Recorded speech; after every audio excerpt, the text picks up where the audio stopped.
ਉਹ ਵਿੱਚ ਕੋਈ ਬੀਬੀ ਉਹ ਮਾਰਾ ਤਾਂ ਡਾਂਸ ਕਰਦੀ ਹੈ ਪਈ ਨਾਲ ਹੀ ਹੁੰਦੀਆਂ ਸਾਂ, ਬੜਾ ਕੁਝ ਹੁੰਦਾ ਸੀ ਨਾਲ।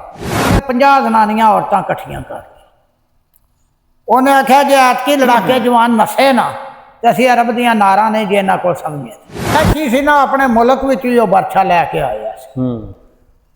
ਉਹ ਗਲਾਸ ਨੂੰ ਲੱਗਣਾ, ਉਹ ਡਾਂਸ ਵੀ ਕਰਦੀ ਹੈ, ਸਿਰ ਤੇ ਗਲਾਸ ਹੈ ਤੇ ਉਹਨੇ ਮਾਰਿਆ ਜਿਹੜੇ ਤੇ ਉਹ ਗਲਾਸ ਨੂੰ ਲੱਗਾ ਨਾ।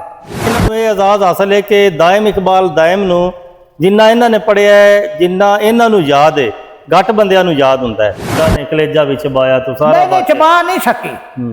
ਨਹੀਂ ਕੋਸ਼ਿਸ਼ ਤੇ ਕੀਤੀ ਹੈ ਨਾ ਉਹਨੇ। ਨਹੀਂ ਚਬਾ ਨਹੀਂ ਸਕੀ। ਉਹ ਤਰੀਕੇ ਤੇ ਇੰਜ ਲਿਖਿਆ ਹੈ। ਉਹ ਮੇਰੀ ਗੱਲ ਸੁਣੋ। ਬਿਸਮਿल्लाहिर्रहमानिर्रहीम।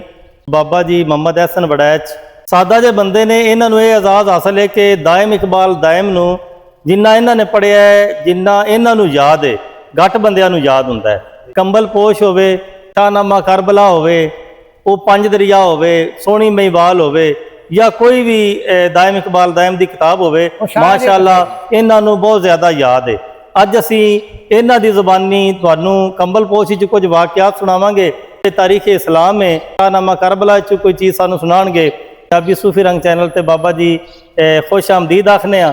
ਤੇ ਹੁਣ ਤੁਸੀਂ ਸਾਡੇ ਨਾਜ਼ਰੀਨ ਨੂੰ ਨਾ ਜੀ ਕੰਬਲ ਪੋਸ਼ ਵਿੱਚ ਕੋਈ ਵਾਕਿਆ ਸੁਣਾ ਦਿਓ। ਅੱਛਾ ਹਾਂ। ਇੱਕ ਸੀ ਵੈਸ਼ੀ ਜਿਹੜਾ ਸੀ ਨਾ, ਜਿਹੜੇ ਵੇਲੇ ਜੰਗੇ ਉਹਦੇ ਵਾਸਤੇ ਚੱਲੇ ਨੇ ਨਾ, ਸ਼ਿਕਸਤ ਖਾਧੀ ਹੈ ਬਦਰ ਤੋਂ ਸ਼ਿਕਸਤ ਖਾਧੀ ਹੈ। ਤੇ ਜਿਹੜੀ ਅਬੂ ਸੁਫਿਆਨ ਦੀ ਬੀਵੀ ਸੀ ਨਾ, ਉਹਨੇ ਅਬੂ ਸੁਫਿਆਨ ਨੂੰ ਆਖਿਆ ਕਿ ਹਿੰਦਾ ਸੀ ਐਤਕੀ ਅਸਾਂ ਨਾ, ਉਹਨੇ 50 ਜਨਾਨੀਆਂ ਔਰਤਾਂ ਇਕੱਠੀਆਂ ਕਰ ਉਹਨੇ ਆਖਿਆ ਜੇ ਐਤਕੀ ਲੜਾਕੇ ਜਵਾਨ ਨਸੇ ਨਾ ਤੇ ਅਸੀਂ ਅਰਬ ਦੀਆਂ ਨਾਰਾਂ ਨੇ ਜੇ ਇਹਨਾਂ ਕੋਲ ਸਮਝੇ ਤੇ ਇਹਨਾਂ ਦੇ ਪਿੱਛੇ ਅਸੀਂ ਸ਼ੇਰ ਬੋਲਾਂ ਦੀਆਂ ਤੇ ਇਹ ਨਾ ਉੱਥੇ ਮਰਾਂ।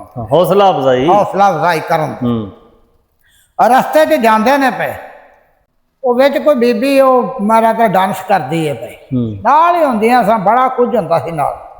ਉਹ ਜਿਹੜਾ ਵੈਸ਼ੀ ਸੀ ਨਾ, ਆਪਣੇ ਮੁਲਕ ਵਿੱਚ ਵੀ ਉਹ ਵਰਛਾ ਲੈ ਕੇ ਆਇਆ ਸੀ। ਉਹ ਗਲਾਸ ਨੂੰ ਲੱਗਣਾ, ਉਹ ਡਾਂਸ ਵੀ ਕਰਦੀ ਹੈ, ਸਿਰ ਤੇ ਗਲਾਸ ਹੈ ਤੇ ਉਹਨੇ ਮਾਰਿਆ ਜਿਹੜੇ ਤੇ ਉਹ ਗਲਾਸ ਨੂੰ ਲੱਗਾ ਨਾ। ਇੰਦਾ ਨੇ ਆਪਣੀਆਂ ਮਾਰੀ ਤੋਂ ਖੋਲ ਛੜਿਆ ਅੱਗੋਂ। ਉਹਨੇ ਜਿੰਨੇ ਹਾਰ ਸ਼ਿੰਗਾਰ ਸਾ ਸਾਰੇ ਲਾ ਕੇ ਸੱਟੇ, ਉਹ ਦੂਜੀਆਂ ਨੇ ਵੀ ਲਾ ਕੇ ਸੱਟੇ। ਉਹਨੇ ਆਖਿਆ ਉਰਾ ਮੇਰੀ ਗੱਲ ਸੁਣ, ਇੱਕ ਕੰਮ ਮੇਰਾ ਵੀ ਕਰਨਾ। ਉਹਨੇ ਆਖਿਆ ਤੇਰਾ ਕੰਮ ਮੈਂ ਕਰਾਂ ਦਾ, ਇੱਕ ਗੱਲੇ ਮਾਲ ਵੀ ਲਾਉਣ ਦਾ ਤੇ ਦੂਜਾ ਮਾਲਕ ਆਜ਼ਾਦ ਵੀ ਹੋ। ਉਹ ਸ਼ਰਤ ਉਹਨਾਂ ਦੀ ਹੋ ਗਈ। ਉਹਨੇ ਆਖਿਆ ਬੰਦਾ ਮੈਨੂੰ ਵਿਖਾ ਛੱਡ। ਉਹ ਫਿਰ ਜੰਗੇ ਉਹਦੇ ਵਿੱਚ ਜਿਹੜੇ ਉਹਨੇ ਵਿਖਾਇਆ ਨਾ ਹਿੰਦਾ ਨੇ, ਕਿ ਉਹ ਹਜ਼ਰਤ ਹਮਜ਼ਾ ਜਿਹੜੇ ਨਬੀ ਪਾਕ ਦੇ ਚਾਚਾ ਜਿਹੜੇ, ਉਹਦਾ ਫਿਰ ਲੱਗਾ ਦਾ ਤੇ ਉਹਨੇ ਫਿਰ ਮਾਰਿਆ, ਸ਼ਹੀਦ ਕਰ ਦਿੱਤਾ। ਉਹ ਫਿਰ ਉਹਨੇ ਹਿੰਦਾ ਨੇ ਕਲੇਜਾ ਵਿੱਚ ਬਾਇਆ ਤੂੰ ਸਾਰਾ। ਨਹੀਂ ਚਬਾ ਨਹੀਂ ਸਕੀ। ਨਹੀਂ ਕੋਸ਼ਿਸ਼ ਤੇ ਕੀਤੀ ਹੈ ਨਾ ਉਹਨੇ। ਨਹੀਂ ਚਬਾ ਨਹੀਂ ਸਕੀ। ਉਹ ਤਰੀਕੇ ਤੇ ਇੰਜ ਲਿਖਿਆ ਹੈ। ਉਹ ਮੇਰੀ ਗੱਲ ਸੁਣੋ, ਤੁਹਾਨੂੰ ਹੁਣ ਇਹਦੀਆਂ ਗੱਲਾਂ ਦੱਸਣ ਦੇ ਕਿ ਜਿਹੜੀਆਂ ਨਾਮੁਮਕਿਨ ਹੁੰਦੀਆਂ ਨੇ। ਅੱਛਾ ਨਾ, ਤੁਹਾਡੀ ਗੱਲ ਵੱਡੀ ਹੈ। ਇਹ ਜਿਹੜਾ ਤੁਸੀਂ ਵਾਕਿਆ ਬਿਆਨ ਕਰ ਰਹੇ ਹੋ, ਜਿਹੜਾ ਦਾਇਮ ਸਾਹਿਬ ਨੇ ਸਾਰਾ ਲਿਖਿਆ ਹੈ, ਉਹਦੇ ਵਿੱਚ ਹੀ ਉਹਦੇ ਖੁਲਾਸਾ ਬਿਆਨ ਕਰ ਰਹੇ ਹੋ। ਸਲਾਮ ਚੋਂ ਹੀ ਹੈ। ਹਾਂ ਸਾਰਾ, ਯਾਨੀ ਉਹ ਖੁਲਾਸਾ ਬਿਆਨ ਕਰ ਰਹੇ ਹੋ। ਇਹ ਕੰਬਲ ਪੋਸ਼ ਵਿੱਚ ਹੀ ਹੈ ਸਾਰਾ। ਕੰਬਲ ਪੋਸ਼ ਸਹੀ ਹੈ। ਉਹ ਕਿਤਾਬ ਜਿਹੜੀ ਹੈ ਨਾ ਬਹੁਤ ਕੀਮਤੀ ਹੈ। ਹਾਂਜੀ ਸਹੀ ਹੈ। ਉਹ ਜੋ ਬੰਦੇ ਨਹੀਂ ਸਮਝ ਸਕਦੇ।